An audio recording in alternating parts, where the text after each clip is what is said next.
혹시 애니팡이라는 게임 알고 계신가요? 모르시는 분들 아마 없으실 것 같은데요.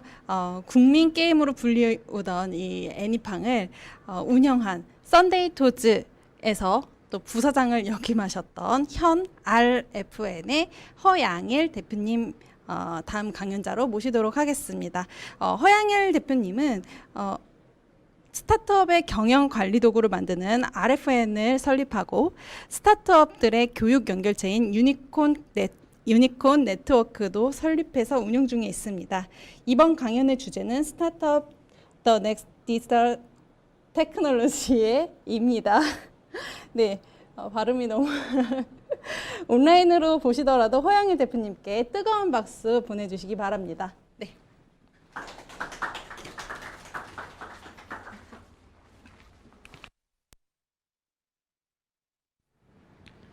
네, 잘 들리시나요? 일단 제가 좀 확인을 할 수가 없어서 혹시라도 제가 말씀드리는 게 좀 작다 그렇다고 하면 저한테 좀 신호 좀 주시면 좋을 것 같고요. 네, 반갑습니다. 허양일입니다. 뭐 일단은 제가 주어진 시간이 굉장히 짧은 관계로 오늘 준비한 슬라이드가 한 140장 정도가 돼요. 그래서 굉장히 긴급하게 여러분들한테 스타트업과 관련된 기술에 대해서 얘기를 드릴 거고요.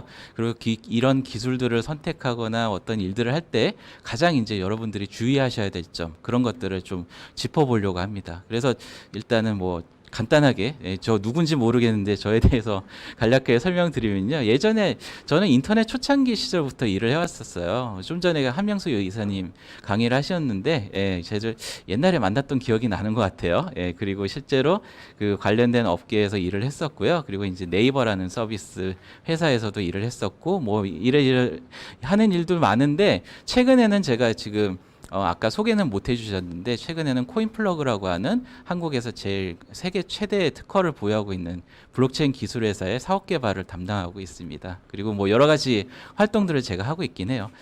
뭐 어쨌든 그냥 이런 건 그냥 쉽게 넘어가고요. 살다 보니까 신문 일면에도 나보고 뭐 이런저런 행사 같은 데나 강연이나 이런 데도 많이 나오긴 하는데요. 뭐 제가 예전에 했던 거는 이제 이러면 이제 제가 늙었다라는 걸 좀 티가 나는데 뭐 예전에 뭐 최초로 뭐 상하단 연동되는 야후코리아랑 같이 했던 저런 광고 상품 같은 것들 만들었었고, 여러분들이 알고 계시는 이제 포털 사이트 막 뒤덮는 그런 광고들도 나타났던 그런 시절이 있었고요. 제가 예전에 이제 아이리버라는 회사와 같이 이제 MP3 플레이어 만드는 일도 했었어요. 그리고 밑에 있는 저런 광고 같은 것도 만들었었고 뭐 여러 가지 했었어요. 네이버 혹시 써보셨는지 모르겠는데 네이버 블로그란 서비스를 만드는 과정도 참여를 했었고요. 뭐 네이버 카페라든지 뭐 온갖 프로젝트들 이것저것 많이 해봤습니다. 그러다 보니까 진짜 많은 개발자들하고 같이 일을 해보고 진짜 많은 개발 프로젝트를 해본 것 같아요. 근데 뭐 아직까지는 뭐가 뭔지 잘 모르겠고, 저는 그러고 있고요. 제가 그러다 보니까 이제 주로 이제 제가 강연이나 그런 데서 말씀드리는 내용들을 뭐 제가 미디엄이라는 사이트에다가 트위터 창업자가 만들었던 미디엄이라는 사이트에다가 제 이름을 걸고 이제 저런 글들을 쓰고 있고요. 그리고 뭐 이런 스타트업들 대상으로 예전에 이제 한 3,000개 정도 되는 회사들한테 강연도 진행을 하고 그런 일들을 해왔었습니다.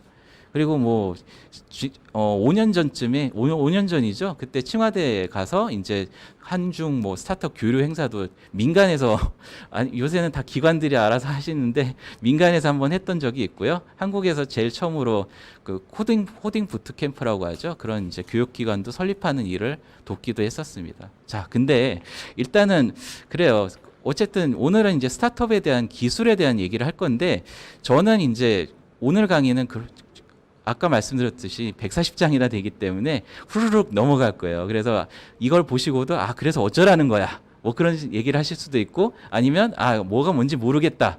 그러면 맨 뒤에 제 이메일 주소가 나오거든요. 언제든지 그런 이메일 주소나 오늘 강의가 아니더라도 편하게 물어봐 주시면 됩니다. 그래서 제 강의는 이제 20년 동안 제가 일했던 20년 동안 이 스타트업, 인터넷.com, 뭐 모바일 시대 이 시간 동안 대체 스타트업 기술 영역에서 뭔 일이 벌어졌는지, 어떤 일들이 벌어졌는지를 좀 짚어보는 강의다라는 것을 먼저 말씀을 드리고요. 자, 시간이 없으니까 급합니다. 긴급 기술이에요. 이 장표는 사실 소프트뱅크의 작년에 투자 보고서에 나왔던 장표기도 해요.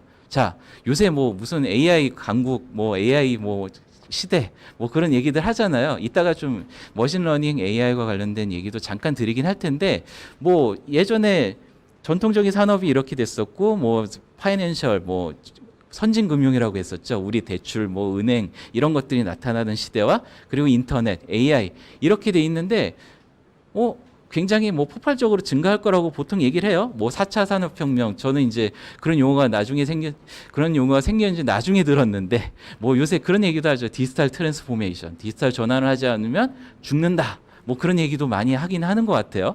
근데 뭐 저는 이제 이쪽에서 계속 일을 하다 보니까 그런 용어도 생겼어? 뭐 그런 입장이긴 합니다. 자, 여기 계시는 거의 대부분의 분들은 그런, 물론 이제 지금 내부의 어떤 엔지니어링 팀, 그러니까 개발자 분들과 함께 하고 계시는 분들도 계시겠지만, 아니면 실제로 시작하기 전에 분들 같은 경우는 이런 고민들이 드실 거예요. 뭐 온갖 것들 있잖아요. 뭐 요새 뭐 자바가 대세네, 아니면 요새는 리액트가 짱이지, 뭐 온갖 기술 용어들 진짜 초단위로 나오고 있는 것 같아요. 근데 모르겠거든요. 그죠? 이 일은 거의 한 수십 년 동안 이 소프트웨어 엔지니어링, 컴퓨터 공학 뭐 이쪽 관련된 분야에서는 계속 나왔던 주제 중에 하나예요. 그게 뭐냐? 여러분들 다 그렇잖아요.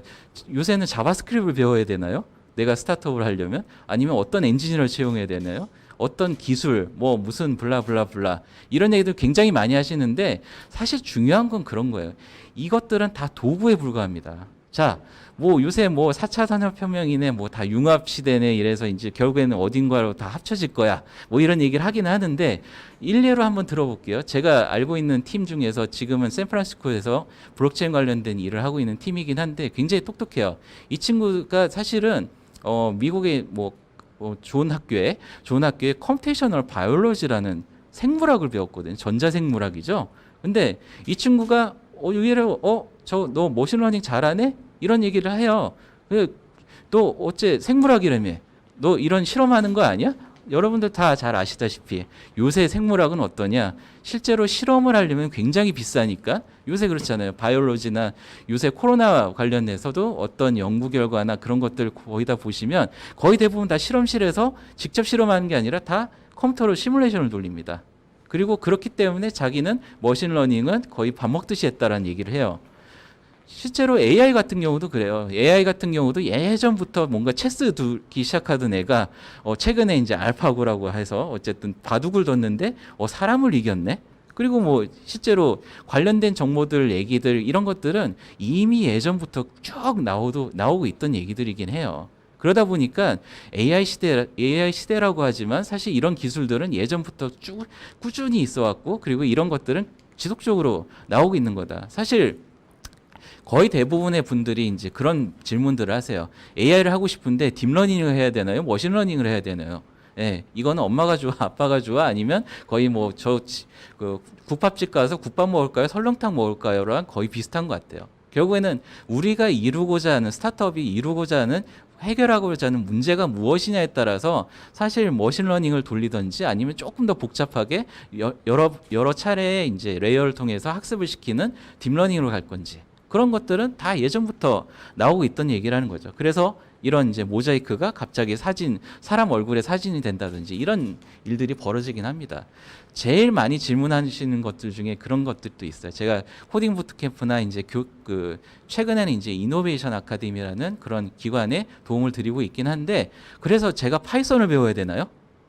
사실 AI를 하기 위해서 파이썬이 꼭 필요한 건 아니에요. 왜냐? 다른 언어에 다른 좋은 도구들 많거든요. 아까 말씀드렸다시피 뭐 내가 저녁을 먹는데 국밥을 먹을 것이냐 설렁탕을 먹을 것이냐, 그래도 어쨌든 저녁 끼니는 해결을 할 수 있는 거잖아요. 그래서 실제로 파이썬 같은 경우도 AI 업계에서 가장 유명해진 이유가 뭐 파이토치라든지 이런 관련된 프레임워크이라고 부르는 그런 도구들, 그리고 라이브러리라고 하는 이런 도구들이 굉장히 많아졌기 때문에 파이썬을 다루면 AI 같은 것들 뭐 하기 쉽다, 뭐 이런 얘기가 나오기도 하죠. 물론 파이썬이 쉽고 좋은 언어기도 해요.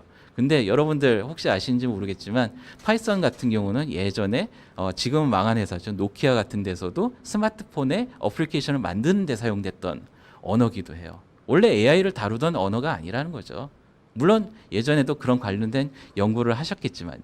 자, 근데 어쨌든 여기 특히나 강남 스타트업 포럼이고 이런 뭐 요새 그런 얘기들 많잖아요. 위웍이 뭐 혁신이 멈췄다. 예, 손정희가 실수했다. 뭐 이런 얘기들, 뭐 그런 얘기들 하시는데, 근데 최근까지 나온 제가 말씀드린 내용들 중에서 제가 어떤 하드웨어가 어쩌다, 아니면 뭐 스마트폰 단말기, 뭐 노트북이 뭘 써야 된다, 그런 얘기 나온 적 있나요? 없죠.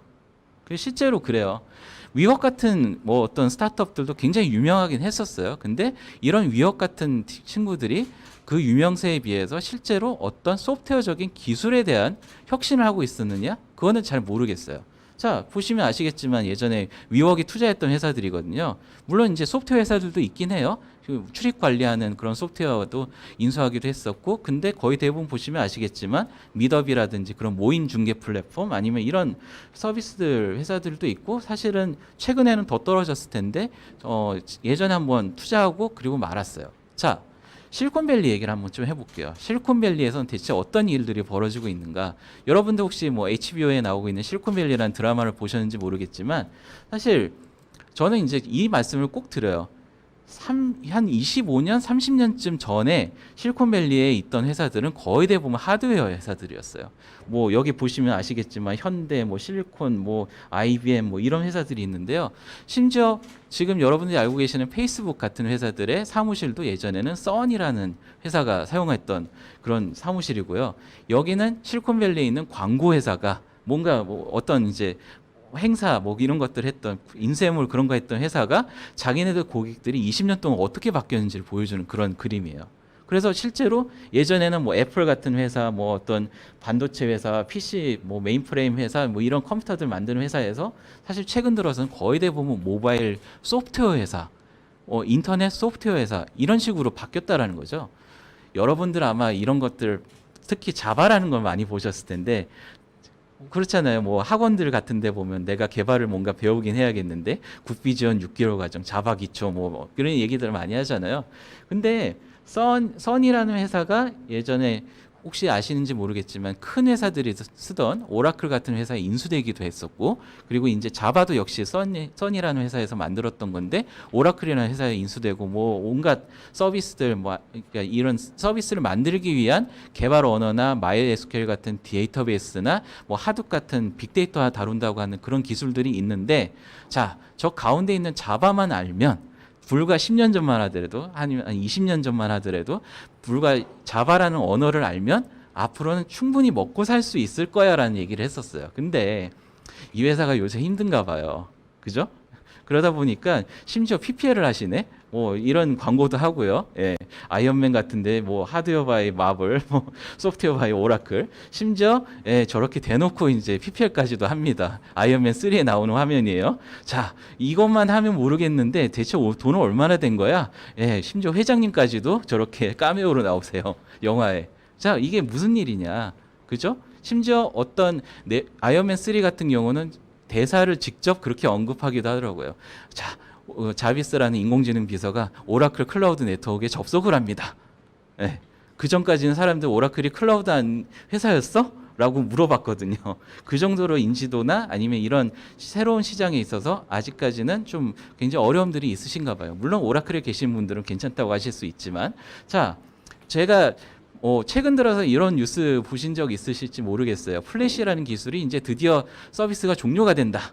예전에 플래시로 만들었던, 사실 플래시라는 기술은 예전에 제가 매크로미디어에 뭐 어쨌든 플래시, 그리고 예전에 디렉터라는 소프트웨어 가지고 어떤 거 만들었을 때 그때만 하더라도 이렇게 될 줄 몰랐거든요. 제가 스티브 잡스라는 사람 때문에 한 2번 정도 망한 것 같은데, 그게 아이리버 때였고, 그리고 두 번째가 이 플래시라는 기술이었는데, 뭐 선사 시절 이제 플래시 다루던 사람 중에 하나요. 이런 애플 같은 회사가 왜 모바일에서 플래시가 정말 이렇게 못 쓰겠어? 아, 이건 별로인 기술 같아. 이런 얘기를 했는지 그 배경을 여러분들이 조금 알아두실 필요가 있어요. 사실 어도비라는 회사가 굉장히 큰 회사고, 그리고 이제 이런 기술들이 좋다라고 생각할 수는 있지만, 아까 자바도 역시 마찬가지예요. 근데 모바일 같은 하드웨어에서는 생각보다 이게 돌아가는데 메모리도 많이 먹고 자원도 많이 먹고, 어쨌든 그러다 보니까 이 스티브 잡스가 봤을 때는 아, 이건 플래시로는 좀 어려울 것 같아. 이렇게 판단을 한 거죠.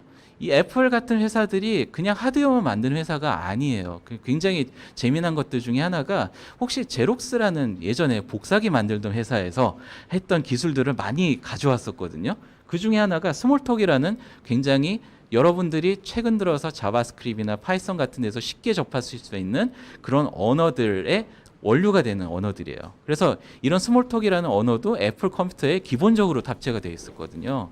그러다 보니까 이 친구들은 하드웨어를 만드는 회사지만 우리 주변은 다 그렇잖아요. 우리가 알고 있는 삼성이라는 회사, 뭐 현대, LG 이런 회사들은 거의 대부분 하드웨어 중심의 회사들이었어요. 그러다 보니까 그런 회사들과 애플과 뭐 테슬라, 최근에 테슬라 이따가 말씀드리겠지만 이런 회사들의 가장 큰 차이점들은 중요한 이런 소프트웨어 영역에 굉장히 고민들을 많이 하고 저런 기술들을 고민했다라는 거죠. 심지어 저런 새로운 기술들이 나와도 이건 생각해 보니까 별로야라고 해서 잡스가 복귀했을 때 이건 더 이상 하지 마 이런 얘기들까지도 했었다고 해요. 그 정도로 이 친구들은 월드와이드 디벨로퍼 컨퍼런스나 그런 행사들을 할 때 굉장히 공을 들이는 회사고 실제로 이런 개발자들과의 관계 그리고 이제 기술 동향 이런 것들을 신경을 쓰는 회사라는 거죠.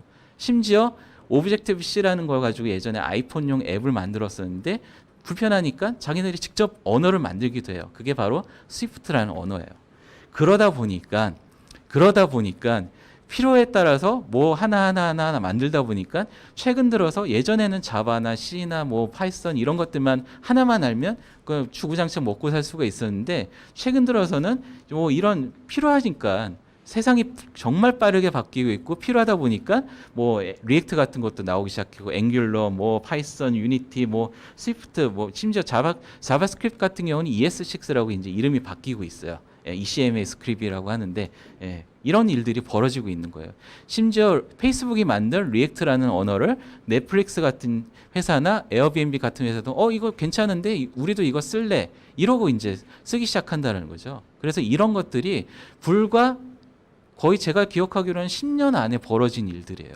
그러다 보니까 스타트업에서 이런 기술이라는 건 보통 이제 저희는 스택이라고 얘기하는데 이런 스택들이 굉장히 빠르게 변화하고 있고 이런 것들은 사실은 어느 하나 잘 알아서 어느 하나만 가지고 주구장창 쓸 수 있는 게 아니라 일단은 뭐 기본적인 거를 알고 그 다음에 이제 이런 언어들을 배워나가는 과정들이 생겨나기 시작한 거죠. 그러다 보니까 요새 뭐 무슨 여러분들 혹시 들어보셨는지 모르겠어요. 노드.js를 써야 된다, 뭐 jQuery를 써야 된다, 몽고DB 뭐 온갖 것들 이런 것들 나오게 된 그 원인 자체가 이런 데서 출발한다는 거고 요새 서비스 하나 만들려면 뭐 대충 뭐 GitHub에서 코드는 보관시켜서 공유하고 뭐 이런 하면 서비스 하나 만들 수 있겠네 이런 상황들이 벌어지기 시작한 거죠. 그래서 예전에는 뭔가 자바를 알고 뭐 C를 알고 이랬던 시대라면 지금은 그때그때 필요하다 그러면 뭐 쓰기도 남의 거를 가져다 쓰기도 하고 아니면 직접 만들어서 쓰기도 하는 그런 시대로 변했다라는 걸 말씀드리는 거예요.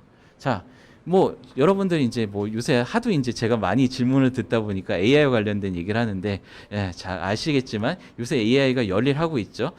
저를 이제 남자 사람인데 여자 사람으로 바꿔주길 한다든지 뭐 광고 영상에다가 제 얼굴을 합성을 해준다든지 자 근데 사실 그래요. 솔직하게 말씀드리면 저는 이제 이쪽 업계에서 일을 하다 보니까 이런 느낌을 좀 많이 받아요. 물론 거기서 연구하고 계시고 굉장히 열심히 하고 계시는 분들 굉장히 많지만 생각보다 이 AI 가지고 뭘 해야 될지에 대해서는 아직까지 어떤 길을 덜 찾은 느낌 그런 걸 가지고 있어요. 자 볼게요.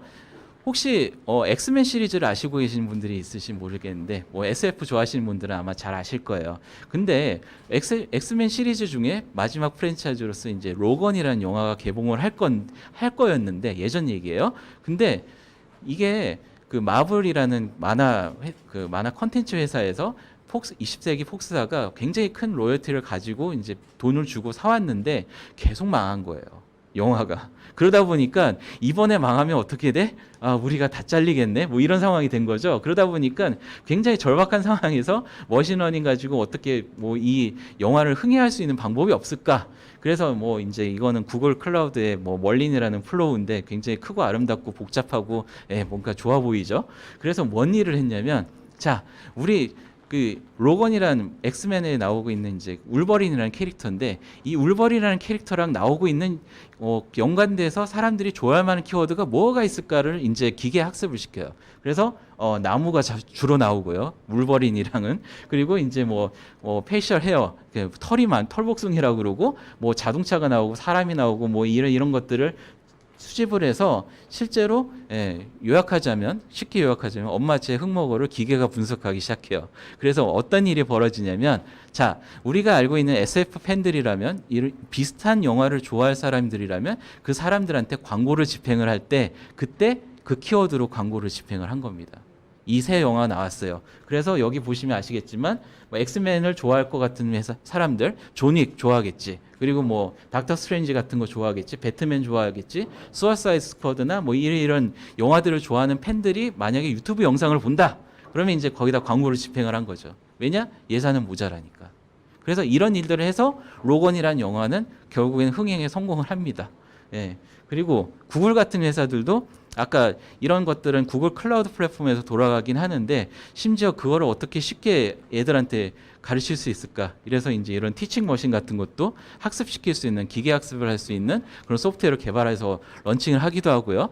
그리고 여러분들은 아마 게임을 잘 좋아하시는지 모르겠는데 게임 업계는 이미 예전부터 이런 것들을 가지고 어떻게 우리가 써먹을 수 있을까? 심지어 뭐 알고리즘은 굉장히 많아요. 뭐 CNN, 뭐 RNN, 뭐 GAN, 뭐 VA, 뭐 온갖 것들이 있는데 이런 것들 가지고 심지어 2017년에 NDC라고 하는 넥슨 디벨로퍼 컨퍼런스에서도 게임에 정말 5만 가지 나오는 이 캐릭터들을 내가 빨리 퇴근할 수 있는 방법은 뭘까?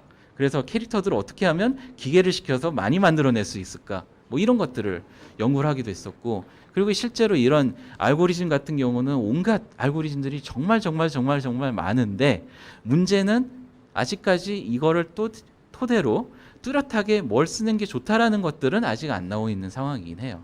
그러다 보니까 지금 AI가 열심히 하고 있는 것들은 저작권에 걸리지 않는 저런 이미지 만들어내기 뭐 이런 일들을 열심히 고생을 하고 계시고요. 자, 그리고 AI 영역들 중에서 뭐 여러 가지 여러분들 집에 있는 AI 스피커라는 것들 아시죠?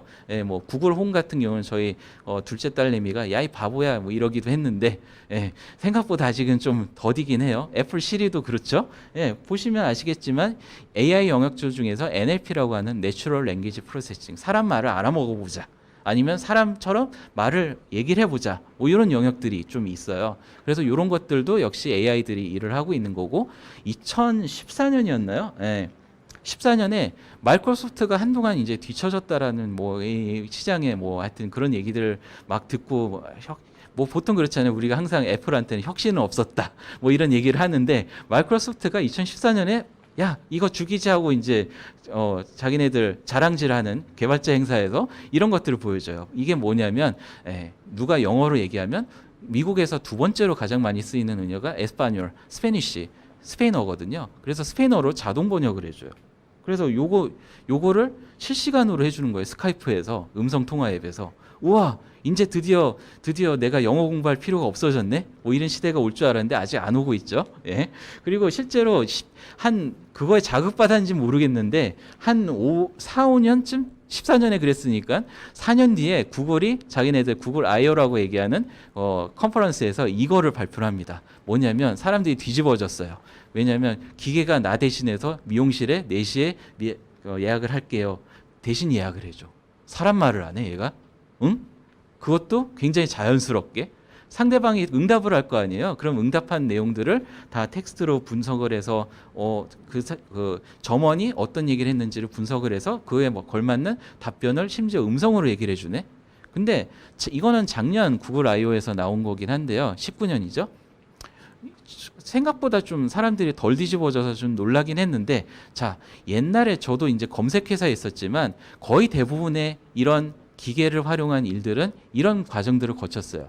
처음에 마이크에다 대고 누군가 이렇게 얘기를 하죠. 그러면 이것들을 텍스트로 바꿨어요. 텍스트로 바꾼 다음에 그러면 이제 기계가 판단해서 이거 안녕하세요라고 인사를 했네. 뭐 챗봇 같은 경우도 그러잖아요. 거의 대부분 안녕하세요 인사를 했으니까 나도 안녕하세요라고 인사를 해야지. 뭐 이런 것들을 형태소를 분석해서 이게 얘가 무슨 말하고 있는지를 분석해서 이제 그렇게 답변을 하고 뭐 이거를 음성으로 변환을 해서 이렇게 했었는데 작년에 뒤집어진 것 중에 하나가 뭐냐면 이제는 음성 대 음성으로 학습하기 시작한 거예요. 기계가 남아도니까. 참 할 일도 없다. 설마 그럴 줄은 몰랐는데 예전에는 텍스트로 변환해서 했던 거를 실제로 애기처럼 음성 대 음성으로 학습을 하기 시작한 거예요. 얘네들 대체 외계인들을 얼마나 납치를 한 거야. 미친 거 아니야? 뭐 쟤네들 대체 뭐냐? 뭐야 무서워. 엄마 나 집에 갈래. 뭐 거의 대부분. 근데 사실 그러다 보니까 뭐 삼성, 인텔 뭐 이런 회사들도 물론 열심히 하고 계세요. 분명히 좋은 연구진과 그런 걸 가지고 계시지만 AMD나 애플이나 뭐 ARM이나 뭐 엔비디아나 이런 회사들이 뭐 구글, 마이크로소프트 이런 회사들이 달려가는 속도가 진짜 어마무시하다라는 거죠. 그러다 보니까 이거를 따라가는 거는 승산이 있을까요? 아직까지는 좀 어려울 것 같아요. 한국 스타트업이라면 저걸 따라가는 것조차는 조금 힘들 수 있을 것 같고, 그럼 저기에 어떤 빈틈이 있을까?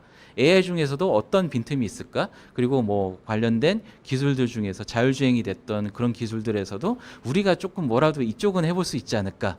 그런 것들을 좀 고민을 해봐야 되는 시절인 거고요.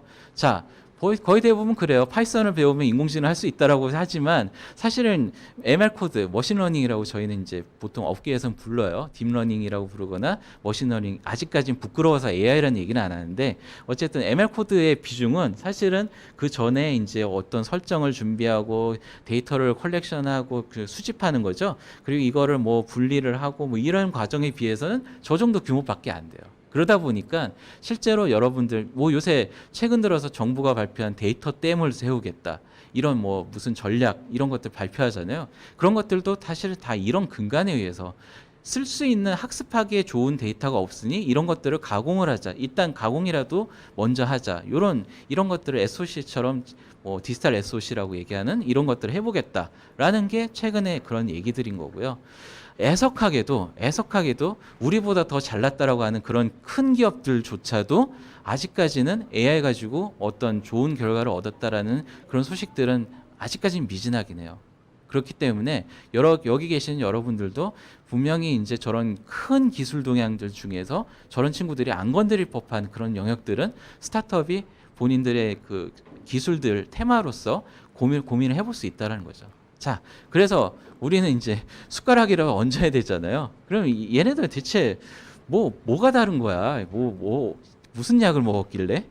사실 우리가 잘못 배운 거야? 그럼 이 친구들 배우는 게 달랐던 거야? 생각보다 이런 친구들이 자라온 과정들 중에서 교육에 대한 컨텐츠 이런 것들은 그렇게 크게 차이 나진 오히려 한국보다도 못하다 싶을 정도의 그런 교육을 보여주고 있어요. 근데 딱 하나 차이가 있다라면 이런 게 있더라고요. 제가 실리콘밸리에서 만났던 친구들이나 이런 친구들이 정말 놀라웠던 것들 중에 하나는 뭐냐면 이 친구들은 폭발적인 잉여 시간을 가지고 있습니다. 잉여 시간이 뭐냐? 딴짓할 수 있는 뭔가 새로운 생각을 할 수 있는 시간을 부여받은 친구들이 많아요. 그러다 보니까 여러분들 아시다시피 어벤져스나 뭐 이런 마블이 굉장히 큰 프랜차이즈를 성공시킨 가장 큰 근간 중에 하나는 이런 코믹 같은 것들, 뭐 실제로 이런 행사들 같은 데 보면 야 쟤네들 시간이 남아도나 보다 저런 걸 만들고 있네. 실제로 저거 동작하는 것들도 있어요. 심지어 뭐 덕 중에 덕은 양덕이어라. 얘네들 뭐 대체 아시다시피 마트 갔는데 한 40분 걸리거든요. 그런 시골에 살다 보니까 이 친구들 입장에서 자동차는 생명과도 같은 거고, 그러다 보니까 닦고 조이고 기름치자 엔지니어링 마인드가 어렸을 때부터 굉장히 자연스럽게 적용이 됩니다. 사실 요새 뭐 메이커 스페이스나 아니면 그런 운동들 하는 이유 중에 하나가 한국에 차고가 없어서 혁신을 못한다.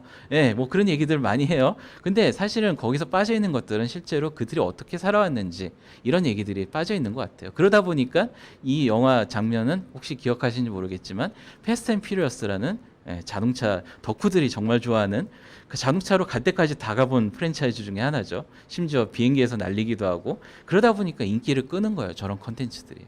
이런 것들은 우리가 생각해 볼 수 있는 것들이고, 그래서 차고에서 심심해서 시작하신 분들, 굉장히 유명하신 분들이죠. 애플 같은 회사들. 그리고 누가 봐도 그 전형적인 우리랑 별 다를 거 없는 학부생 뭐 석사 뭐 이런 친구들이잖아요. 예, 구글의 초창기 시절입니다. 예, 자기네들 논문 찾는데 레퍼런스 찾기 귀찮아서 검색 엔진을 만들었어요. 근데 세계에서 제일 큰 회사가 됐네. 뭐 아마존 책 파는 회사잖아요. 그죠? 근데 이런 착오에서 시작했다는 거죠. 넷플릭스 같은 회사도 여러분들 많이 요새 보시잖아요. 근데 뭐 당연히 케이블 TV를 넘어섰다 그러고 심지어 17년에 넘어섰죠. 자, 이 친구들 시작은 이랬어요. DVD 렌탈로 시작했고요. 저거를 우편으로 보내주는 것부터 시작한 친구들입니다. 그리고 저 때도 데이터 분석을 했어요. 자, 어떻게 했을까요? 미개봉률을 엑셀에다가 저장하는 걸로 데이터 분석을 시작한 친구들이에요. 그죠? 왜냐? 정말 시간이 바빠도 정말 보고 싶은 영화들은 개봉을 했겠죠. 근데 미개봉 안 하고 반품한다는 얘기는 뭐죠? 그 컨텐츠는 별로 기대가 안 된다는 거잖아요. 추천 알고리즘 이때부터 시작했겠죠. 자, 테슬라 같은 자동차 만드는 회사도 한번 생각을 해봅시다. 자, 2012년 8년 전이죠. 그때만 하더라도 캐딜락의 혁신이라고 풀 HD, LCD 디스플레이 이런 것들 내놓긴 했는데 그때는 테슬라는 모델 S를 내놨고요. 그때 가장 잘 팔리는 전기차는 토요타의 하이브리드 그 모델들이었죠. 프리우스죠. 근데 이 친구들은 사고방식의 차이를 가지고 있더라고요. 자, 우리가 자율주행차를 만든다고 하면 한국에서는 어떤 생각을 하죠? 처음에는 뭔가 엔진을 만들어야겠네, 타이어를 만들어야겠네, 뭔가 닦고 조이고 기름치자, 아니 어쨌든 이런 것들을 만들어야 되는 거 아니야? 어떤 저 같은 문돌이나 아니면 다른 분들 같은 경우는 그래픽 하시는 분들은 뭔가 스케치를 먼저 해야 되는 거 아니야? 자동차를 만들려면. 근데 이 친구들은 사고방식 자체가 달라요. 자, 뭐냐면요. 이 친구들은 처음 시작할 때 우리 같은 경우는 뭐 차체 타이어를 만들고 차대를 만들고 뭐 이런 식으로 접근하는데 비해서 이 친구는 어렸을 때부터 뭔가 그 장사 같은 것도 많이 하고 동네 벼룩시장 같은 데서 많이 했거든요. 레모네이드 팔고 그랬거든요. 그러다 보니까 이 친구들은 그 스케이트보드를 먼저 팔아요. 바퀴 4개 달린 가장 기본적인 구동 체계죠. 그 다음에 핸들 달린 우리 전문 용어로 싱싱이 이런 걸 만들어요. 그 다음에 체인과 기어가 달린 자전거, 엔진이 달린 그리고 실제로 이 과정마다 하나씩 그걸 만들어서 팝니다. 팔아서 시장의 반응을 보고 그리고 이제 고객들을 만들어가요. 그러다 보니까 나중에 자동차 회사를 만드는 거죠. 이게 소프트웨어에서 또 여러분들 들어보셨을지 모르겠지만 애자일 방법론이라고 얘기하는 작게 만들어서 한 번 돌리고 그 다음에 개선해서 한 번 더 돌리는 이런 소프트웨어 개발 메소돌로지라고 하죠. 방법론 이런 것들이 이런 데서 출발을 해요. 자, 그러다 보니까 이런 거창한 차들, 그렇죠? 자율주행 굉장히 잘하는 그런 차들이 나오기 시작하는데 이 친구들 굉장히 초창기 시절을 기억하시는 분들은 잘 안 계세요. 근데 정말 무서운 친구들인 게 뭐냐면 로터스라고 하는 스포츠카 회사에서 야, 우리 전기차 만들 건데 차대 좀 줘. 그래서 이제 그걸 사와요. 그래서 엔진 걷어내고 이제 모터 달아서 처음에 로드스터라고 하는 초기 모델을 먼저 만듭니다. 당연히 비싸겠죠. 소량이니까. 그래서 이제 정말 이런 전기차 로드스터를 갖고 싶은 사람들한테 먼저 팔아서 그 판 돈으로 모델 S 그리고 지금의 모델 3까지 나오게 된 겁니다. 그래서 이런 과정들을 생략을 하고 지금 나와 있는 모델 S나 뭐 모델 3나 이런 것들을 얘기하는 것 자체가 사실은 조금 문제가 있다고 보는 거죠. 사이버 트럭이라고 최근에 나온 건데 어쨌든 뭐 저렇게 생겼냐 설마. 예, 저도 예약했어요. 근데 이 차 같은 경우는 되게 재밌는 게 뭐냐면 예전에 모델 3 때 하려고 했던 실패했던 그것들을 개선하기 위해서 저런 디자인을 했을 거라고 추정을 하고 있어요. 왜냐? 로봇이 만들기 제일 좋게 생긴 디자인이거든요. 물론 소재에 뭐 문제도 있겠지만 자, 굉장히 쉽게 만들 수 있는 거고 이 회사에 정말 누가 사겠어 이런 차량이 지금 올해 초 기준 한 62만 대가 예약이 돼 있어요. 1년에 미국 시장에서 가장 많이 팔리는 포드 F150가 포드 F150이 100만 대 정도 팔리거든요. 아마 올해 예약 받으면 아마 넘어설 것 같아요. 이런 일들이 소프트웨어적인 사고방식으로 하드웨어를 만들다 보니까 가능해진다는 거죠. 실제 최근에 혹시 그 지표를 보셨는지 모르겠지만 코로나 이후에 가장 많은 판매 증감을 보여주었던 회사 중에 하나가 테슬라예요. 나머지는 다 하향됐거든요. 자, 그래서 뭐 이런저런 기술들 얘기가 있겠지만 사실은 요새 재미난 사례들이 좀 많이 나오고 있죠. 이모지라든지 뭐 이런 이제 페이스북 같은 경우도 그렇고 뭐 사람 성별을 바꿔준다든지 뭐 이런 시도들 하고 있는 것들도 다 소프트웨어적인 사고방식에서 하는 것들인 거고 AR, VR 같은 경우도 다 사실은 소프트웨어죠. 그 컨텐츠를 보여주기 위한 소프트웨어 영역들. 뭐 여러분들 보셔서 아시겠지만 아이언맨에 나오는 그런 자비스 같은 인공지능 비서라든지 그리고 뭐 실제로 요새 S클래스 벤츠 S클래스의 HUD 때문에 말이 많은데 정말 죽이는 걸 만들어내고 있거든요. 그러다 보니까 실제로 영화에서 나왔던 이런 것들을 현실에서 구현하기 위해서 굉장히 많은 노력들을 하고 있어요. 그리고 여러분들 아시겠지만 구글이라는 회사가 구글 글래스라는 그 프로덕트를 내놓기도 했었고 뭐 이런 이제 AR, VR 같은 경우는 여러분들 보시다시피 뭐 VR 누가 써라고 하지만 아직까지도 이런 탑 회사들이 투자를 하고 있는 분야이기도 해요. 그리고 이제 이런 광고나 아니면 뭐 디스플레이 뭐 디지털 사이니지 이런 영역들에서도 굉장히 많이 활용하고 있고 특히나 자 여러분들 그 지도팀이 구글에서 지도 만들었던 팀이 먹고 살기 위해서 게임을 만들었는데 그 게임 중에 하나가 포켓몬고입니다. 자기네들 기술 가지고 쉽게 만들 수 있는 게임이 뭐가 있을까? 지도 가지고 게임을 만들면 뭐가 있을까? 포켓몬을 찾으러 다녀볼까? 포켓몬고고요. 혹시 해리포터 좋아하시는 분들이 계시는지 모르겠지만 게임들은 잘 모르실 수도 있어서 캔디 크러쉬사가 굉장히 히트했었죠. 뭐 크래시 오브 클랜 굉장히 히트했어요. 이 시간은 1,000억을 벌었던 시간이 얼마나 걸렸는지 보여주는 그래프입니다. 포켓몬고는 저 정도로 벌었어요. 빨리. 자, 근데 게임도 그렇지만 사실 이런 게임들을 잘하기 위해서 GPU라든지 요새 뭐 ARM의 애플 실리콘이라는 걸 발표하면서 이런 이제 칩셋 굉장히 중요하다, GPU가 중요하다, 뭐 CPU가 중요하다, AP가 짱이다, 뭐 이런 얘기들 많이 하잖아요. 그러다 보니까 최근에 이제 이쪽 기술 쪽에서는 GPU와 관련된 그 테크놀로지도 많이 나오는데 그 중에 가장 대표적인 게 머신러닝과 AI와 블록체인 쪽입니다. 자, 그래서 어쩌라고, 그죠? 근데 사실 여러분들이 잘못한 건 없어요. 이게 무슨 얘기냐면. 우리가 이런 소프트웨어 산업에 대해서 볼 수 있었던 기회가 불과 20년도 채 안 됩니다. 이 인터넷 시절 이전에는 뭐 사실 우리가 어떤 소프트웨어적인 생각 그런 걸 해봤던 적이 없어요. 왜냐하면 우리가 그동안 이루었던 게 너무 컸던 거죠. 한강의 기적이라고 얘기하죠. 뭐 이런 이제 공장이라든지 뭐 당연히 이제 어떤 균일한 품질의 좋은 노동력들을 통해서 기술 숙련도를 가지고 우리가 승부를 하는데 이제는 이런 소프트웨어 혁신 시대에는 이게 좀 다른 얘기가 되고 있습니다. 자, 무슨 얘기냐면 왜 이렇게 우리가 제조 관점에서만 생각을 할까? 한국의 제조 산업이 지금 기업들 비중이 한 30% 정도 된다고 해요. 근데 실제로 자동차만 보더라도 한국에서 근로 가능한 인구수가 한 2,300만 명 정도 된다 치면 그중에 한 7.2% 정도가 되는 190만 그쯤 되는 사람들이 170만이군요.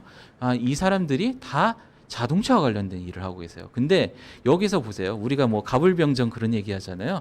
27만 명 정도 되는 이런 제조사의 말이 사실은 그들한테는 굉장히 뭐 탁송이 됐던 물류가 됐던 굉장히 많은 영업이 됐던 이런 분들이 다 기준으로 삼고 계시는 그런 회사들이 저 비중밖에 안 되는 거죠. 그러다 보니까 우리가 그동안 접할 수 있었던 정보들이 거의 다 대부분 예전에 한강의 기적 70년대 80년대 그때의 제조 시절, 유통 시절 그리고 이제 굉장히 인프라 개발하던 시절에 그런 학습된 그런 정보들밖에 없었다라는 거죠. 그래서 사실은 이런 소프트웨어 산업에 있어서 우리가 뭔가 혁신을 한다는 데 있어서 되게 미온적인 거고요. 이거는 해외도 똑같아요. 여러분들 이케아라고 하죠. 이케아라는 회사도 불과 10년 전인가 5년 전인가 그때 미래의 주방은 이렇게 될 것이야. 2025년 우리 딱 5년 후에요. 5년 후에 미래의 주방은 이렇게 될 것이야 라고 얘기를 했는데 얘네도 제조 회사잖아요. 제조 유통 이런 거 하는 회사잖아요.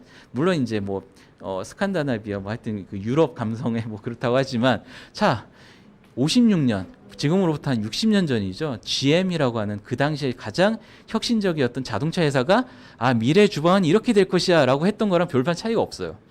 자, 똑같잖아요. 뭐 음식이 자동으로 조리가 되고 뭐 심지어 그때는 저런 것도 있었어요. 컴퓨터 개인용 컴퓨터라는 거 나오기도 56년 자료예요, 이거. GM이라는 회사가 컴퓨터도 없었던 시절인데 뭔가 메모리 저장 장치를 저기다 넣으면 저기 이제 요리법이 나온다든지 이런 상상은 누구나 했다라는 거죠.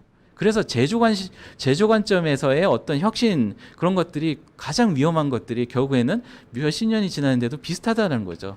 자, 여러분들 혹시 저기 LG전자 출신 분들이 계시면 굉장히 죄송하지만 일렉트로룩스라는 회사가 99년에 CS였나 거기서 인터넷 냉장고라는 컨셉을 처음 내비춥니다.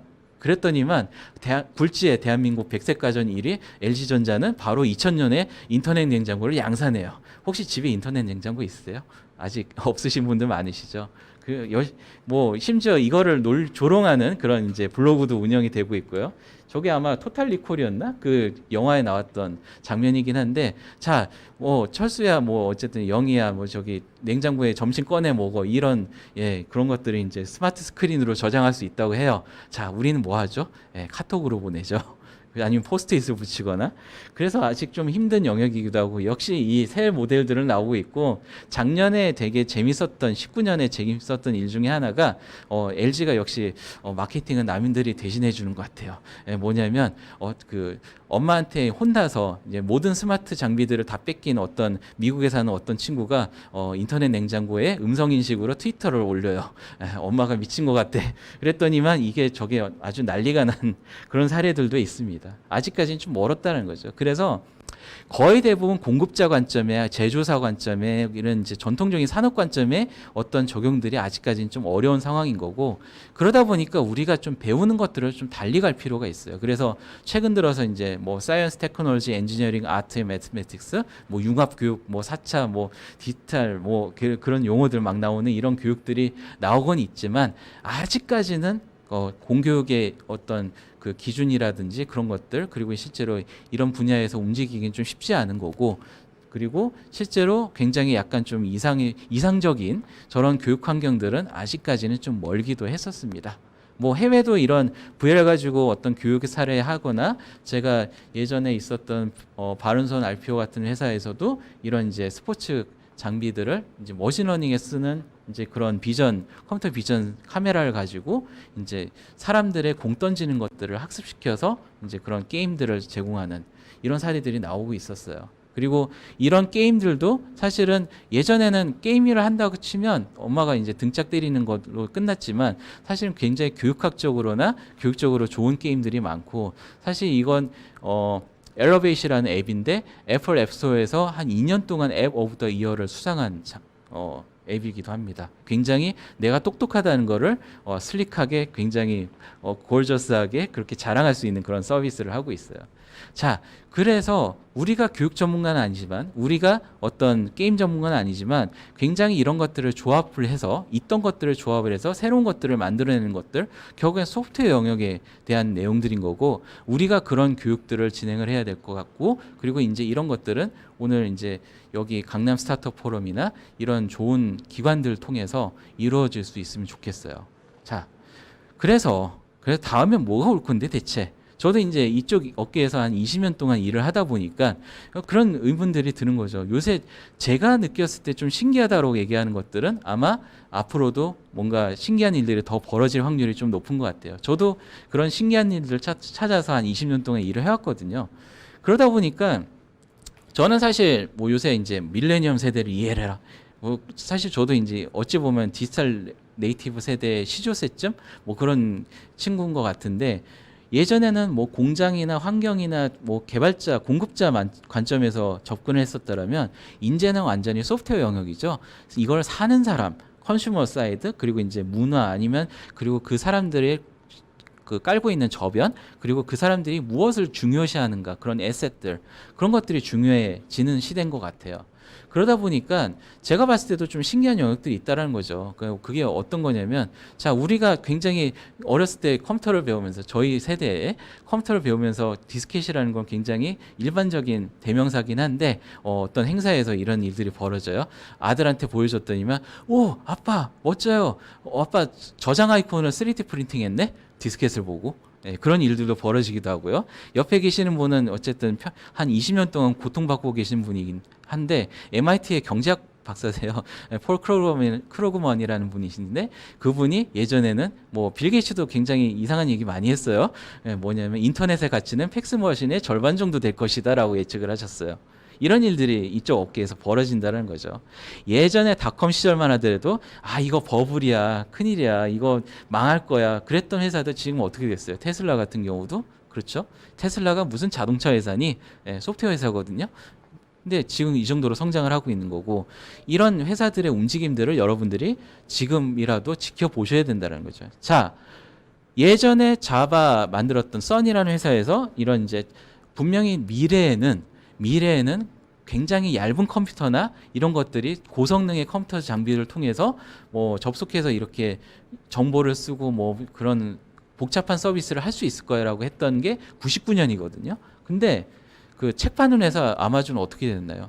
지금 전 세계의 거의 대부분의 클라우드 인프라라고 하는 예전에는 직접 서버를 사서 컴퓨터를 켜서 이제 운영을 했던 인터넷 서비스를 다 이제 해결해 줄 수 있는 클라우드 인프라를 가장 많이 하고 있는 회사가 매출이 늘어난 거 한번 보세요. 실제로 본인들 사업에서 얼마만큼의 포션을 가지고 있는지 보실 필요가 있고 구글 같은 경우도 그래요. 구글도 역시 그런 클라우드 사업을 하지만 심지어 게이머들이 집에 게임기가 없어도 게임을 할 수 있는 상황을 만들어 보겠다. 그래서 스테이디아라는 서비스를 작년에 출시를 해서 굉장히 이거는 5G 시대에 인터넷 속도가 정말 빨라지는 시대에 정말 킬러 아이템이 될 거다. 뭐 이러고 있고요. 그리고 예전에는 이제 이런 굉장히 단편적인 인터넷 서버 구조에서 최근 들어서는 굉장히 복잡하고 고도화된 그런 기술들이 나타나고 있다는 거죠. 자, 대표적인 게 사실은 예전에 그래픽카드 만들던 엔비디아라는 회사인데 지금 엔비디아라는 회사는 뭐 하는 회사죠? 자율주행의 핵심 부품인 GPU 뭐 이런 것들을 생산하는 회사 중에 하나가 됐습니다. 그리고 실제로 이런 것들이 불과 10년도 안 돼서 일어난 일들이에요.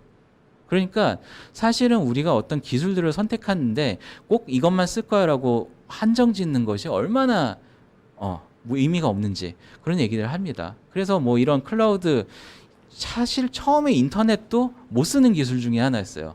누가 그렇게 불편하겠어? 직접 라인을 연결하면 되지. 직접 직통 라인을 깔면 되지. 근데 실제로 지금은 다 우리 어떻게 하고 있죠? 그 불편한 기술이지만 어떻게든 길을 찾잖아요. 그죠? 예. 그래서 이제 피어 투 피어 이런 개념들, 이런 뭐 요새는 스마트폰도 워낙 좋아지다 보니까 스마트폰 가지고 할 수 있는 게 굉장히 많아지네. 그러다 보니까 예전에는 웹브라우저에서 돌아가고 있는 자바스크립트나 이런 것들은 언어 축에도 안 꼈거든요. 근데 어떤 일이 벌어졌냐? 이제는 자바스크립트 대세다 뭐 이런 얘기도 하기도 해요. 그만큼 스마트폰이나 웹브라우저의 성능들이 좋아지기 시작했다는 거죠. 이런 것들 보시면 아시겠지만 여러분도 혹시 AS 같은 거 받으실 때 컴퓨터가 잘못됐어요. 그러면 직접 접속해서 AS 기사님이 고쳐주시잖아요. 이런 리모트 데스크톱 같은 기술들 이런 것들이 발달하다 보니까 인터넷으로 이렇게 할 수 있으면 내가 굳이 맥이 없어도 되네? PC가 없어도 되네? 저기 서버가 없어도 되네? 그러다 보니까 가상 데스크탑이라는 개념들도 생겨나는 거고 그리고 실제로 요새 코어 투 듀오라는 머리가 2개 달린 CPU가 나온 게 2006년쯤 됐을 거예요. 근데 그때 애플이라는 회사가 맥 컴퓨터에 들어가고 있던 예전에 IBM 파워 PC를 인텔 CPU로 바꾸기 시작했거든요. 최근에는 이거를 또 저전력 스마트폰에 사용하는 ARM이라고 하는 회사의 제품을 쓰게 되는 상황이 불과 10몇 년 안에 벌어진 거예요. 그러다 보니까 최근 들어서 AMD 같은 회사들은 머릿수가 한 64코어 되는 저런 괴물 같은 저런 기술들을 내놓고 있고 그러다 보니 아까 말씀드린 가상머신 가지고 뭐 여러 가지도 해볼 수 있겠네. 머리가 여러 개가 됐으니 그러면 이 컴퓨터가 여러 가지 일을 할 수가 있겠네. 이런 일들이 벌어지는 거고 그리고 실제로 이런 컴퓨터 자원, 네트워크 속도 이런 것들이 좋아지다 보니까 예전에는 느려서 정말 못 쓰던 냅스터나 토렌트 같은 이런 서비스들도 그러면 뭔가 이걸 가지고 뭘 할 수 있겠구나. 그래서 24시간 돌아가고 있는 실시간 네트워크 장부를 만들면 내가 돈 같은 것도 주고받을 수 있겠네. 그래서 비트코인 같은 기술도 나타나기 시작한 거죠. 블록체인도 이런 기술들 기반으로 시작을 합니다. 왜냐? 페이스북이 지금 연결되어 있는 그래프거든요. 이 정도로 실시간으로 연결되어 있는 상황이라는 거죠. 그렇다면 예전에는 느려서 못 썼던 그런 기술들도 최근 들어서 굉장히 많이 사용되는 그런 세상이 된 것 같고요. 그러다 보니까 블록체인 업계 쪽 제가 이제 코인플러그라는 회사에서 일을 하고 있긴 한데 블록체인 기술 쪽도 예전에는 뭔가 이걸 가지고 금융을 뭘 해보겠어라고 생각했지만 뭐 사실 아시다시피 금융은 또 여러 가지 문제들이 발생하기도 하잖아요. 그러다 보니까 그러면 그러지 말고 신분 증명하는데 한번 이걸 써볼까? 계속 뭔가 장부들이 떠 있으니까 나가 맞다라는 거. 최근에 공인인증서가 폐지가 됐잖아요. 그래서 이런 기술들을 가지고 공인인증서를 대체할 수 있지 않을까? 왜냐? 계속 떠 있는 그런 장부들이 존재하니까 내가 나를 맞다라는 거 어딘가 저장을 해놓으면 뭔가 증명을 할 수 있겠죠. 그래서 분산 아이디라는 개념도 생겨나기 시작했고, 여러분들은 HTML이라는 걸 아시겠지만 HTML 굉장히 많이 들어보셨죠? 여러분들이 보시는 인터넷 화면들은 HTML이라는 표준 규격에 의해서 보여지는데 그 W3C라고 월드 와이드 웹 컨소시엄이라고 하는 단체에서 HTML 표준을 만들어요. 근데 여기가 작년 9월부터 DID에 대한 표준을 정립을 시작을 했습니다. 그래서 이런 기술들 쪽에 굉장히 많은 움직임들이 있고, 사실 예전에는 그냥 이더리움이나 어떤 코인인 줄 알았던 이런 기술들이 다 이런 신분 증명에 사용되고 있는 그런 상황을 보여주고 있고요. 이걸 왜 하느냐? 사실 여러분들 아실 거예요. 지금 여기 오늘 방송을 보고 계시는 분들은 작은 스타트업들 하시는 분들 계실 거고, 나는 언젠가 틱톡 같은 서비스, 그런 큰 성공한 서비스들 할 거야. 근데 틱톡이 왜 어렵죠, 요새? 개인정보 유출이나 뭐 미국 물론 미국 큰형님들의 문제도 있겠지만, 사실 이런 최근 들어서 개인정보 유출과 관련된 문제들이 굉장히 심각해지고 있습니다. 자, 한국 시장만 가지고 우리가 먹고 살 수는 없는 노릇이잖아요. 그러다 보니까 해외를 이제는 가상이라도 진출을 해야 되는데, 거기에는 어마어마한 복병들이 있어요. 유럽 같은 경우는 GDPR이라고 하는 개인정보 보호 정책들이 굉장히 강해지고 있고, 미국 같은 경우도 14세 미만 아동이 어떤 앱을 설치했다라고 하면 굉장히 철컹철컹 굉장히 이런 상황들이 벌어지고 있습니다. 그래서 이런 뭐 메리엇이나 구글이나 페이스북이나 이런 회사들도 두드려 맞고 있거든요. 한 1200 조 단위 그런 과징금 그런 것도 내긴 하는데, 이런 사례들도 있고, 그리고 최근에 줌 화상통화 앱 많이 기억하시죠? 이게 중국 서버에 어딘가에 대충 키값들을 저장하고 있다 보니까 내가 화상해야 하는데 갑자기 딴 사람이 들어올 수도 있는 상황이 보안 위협에 노출이 된 거예요. 그래서 굉장히 문제들이 많았고, 이런 것들을 방지하기 위해서 블록체인 같은 기술에서는 해시값이라고 하는 그런 굉장히 복잡한 연산들을 통해서 암호화를 정말 지구상에서 최대 가능한 수준으로 어렵게 만들어 놨습니다. 그러다 보니까 그거를 털려면 저희는 채용할 거고요. 그거 털리면 저희 채용할 거고, 그 정도로 굉장히 고도화된 암호화 체계를 가지고 있는데, 왜 그러냐면 최근에 이제 커머스 서비스의 인프라 구조도예요. 복잡하죠. 그리고 심지어 이제 이런 식으로 고도화되다 보니까 복잡해지다 보니 이 중간중간에 뭔가 구멍이 있을 수 있는 확률이 생긴다라는 거죠. 그래서 사실 최근에 굉장히 사회적으로 이슈가 됐던 N번방 사태 같은 경우도 그 하나만 알고 둘은 몰랐던 게 그런 거예요. 뭔가 암호화폐를 쓰면 내가 보호가 되겠지 했지만, 사실은 중간중간에 어디 통과했는지 우리는 다 알고 있거든요. 공개된 장부니까. 그래서 실제로 이런 트랜지션 데이터 가지고 어떤 분석을 하는 그런 시도들도 블록체인 기술 쪽에서 이제 시작이 될 조짐을 보이고 있습니다. 그래서 어떤 이제 DID라고 하는 분산 아이디 가지고 뭘 할 수 있을까? 블록체인 이런 심지어 택배 배송 회사도 고객의 주소를 택배 회사만 내 주소를 알면 되잖아요. 물건을 파시는 분들은 내 주소를 알 수 없게끔 만드는 그런 일들도 사실 이런 시장에서 가능해집니다. 요새 아시잖아요. 당근마켓에 했더니 당근마켓이라든지 그런 좋은 서비스들 많이 나오고 있잖아요. 거기도 내가 누군지 가리고도 충분히 어떤 중고거래를 한다든지 그런 서비스들을 만들 수 있는 그런 시대가 되어가고 있습니다. 그래서 예전에 한 10년 전, 20년 전쯤에는 그냥 개인정보는 그냥 내가 서비스를 공급하고 있으니까 내 거야라는 생각을 했었는데, 그게 지금은 조금 많이 달라지고 있고, 그게 굉장히 잠재적인 위협이나 돈이 많이 들어가는 일이 될 수도 있어요. 그러다 보니까 예전에는 내 개인정보들을 많이 저장하고, 최근 들어서 iOS 같은 경우도 이런 이용자들의 활동 정보나 이런 것들 가로치지 마세요라고 해서 앱스토어에서 아예 거부하는 그런 일들도 벌어지고 있는 거고, 그러다 보니까 저런 개인정보들을 어떻게든 분산해서 활용하는 방안들에 대해서 얘기를 나누기 시작한 거고, 최근 들어서 애플도 로그인 서비스를 시작했죠.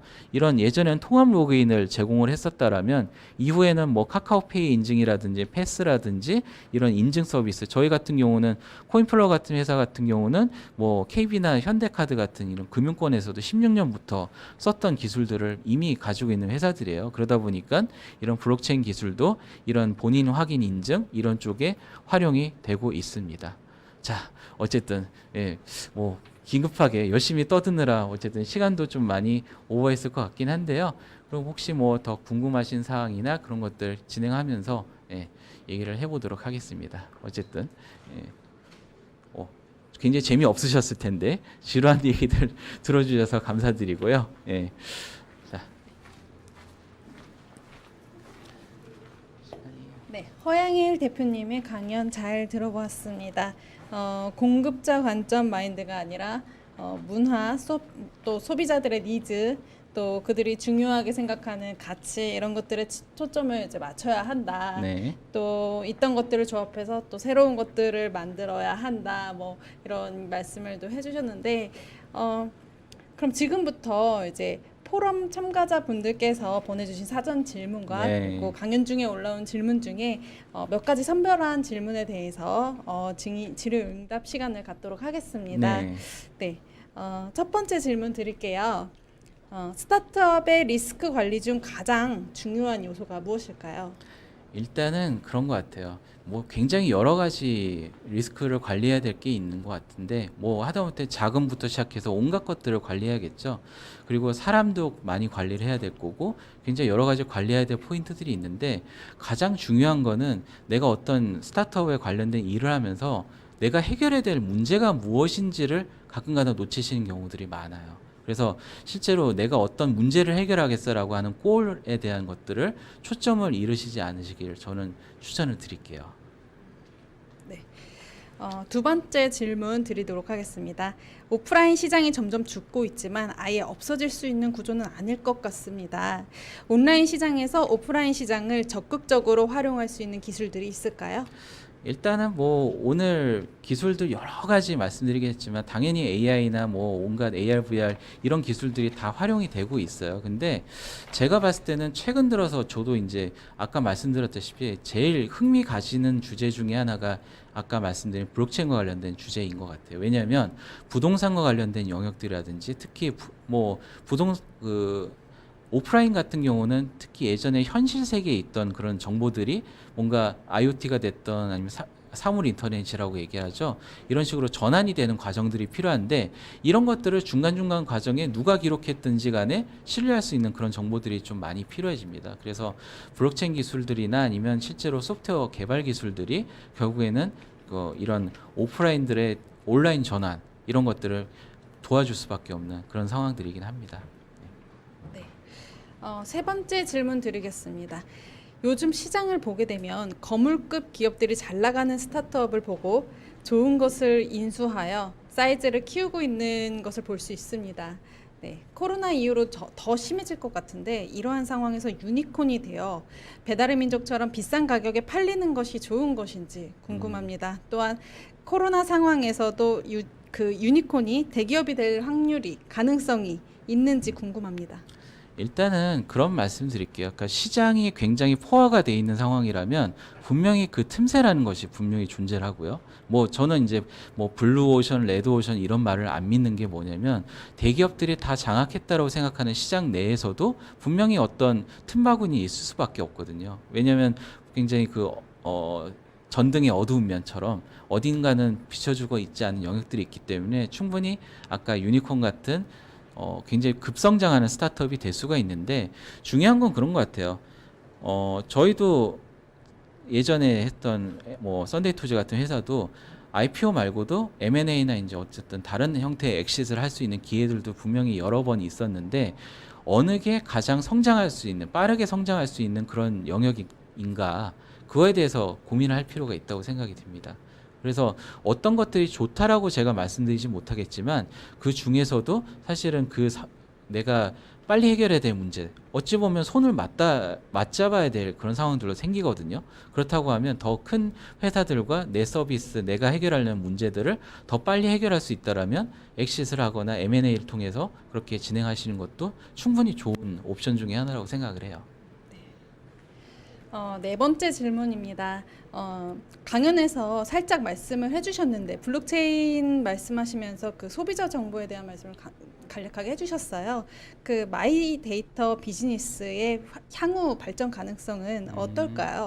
그게 그 마이데이터 산업이라고, 그러니까 결국에는 이제 데이터 사이언스를 잘 하려면 결국엔 이 데이터들을 많이 가공을 하고 그 가공을 해서 활용을 해야 되는데 그런 문제들이 있어요. 개인정보 같은 경우는 내가 누군데 뭐 어디 어느 학교를 나왔고 뭐 이런 정보들이 털리면 문제가 되잖아요. 그래서 AI나 이제 이런 쪽 영역에서 가장 중요하게 생각하는 건 비식별화라고 얘기하는 그런 기술들을 어떻게 이 많은 쌓여 있는 조 단위의 억 단위의 이런 데이터들을 그러니까 가공할 것인가, 이 문제가 생기는데 아까 말씀드렸던 DID 같은 탈중앙화 기술들이 가장 핫한 이유 중에 뭐가 있냐면 일단은 처음에 어떤 본인 확인 인증을 하게 되면 그 이후부터는 굉장히 복잡한 암호화된 신호들로 주고받기 때문에 실제로 이후에 쌓여 있는 데이터들은 이미 가명화가 된 상황이에요.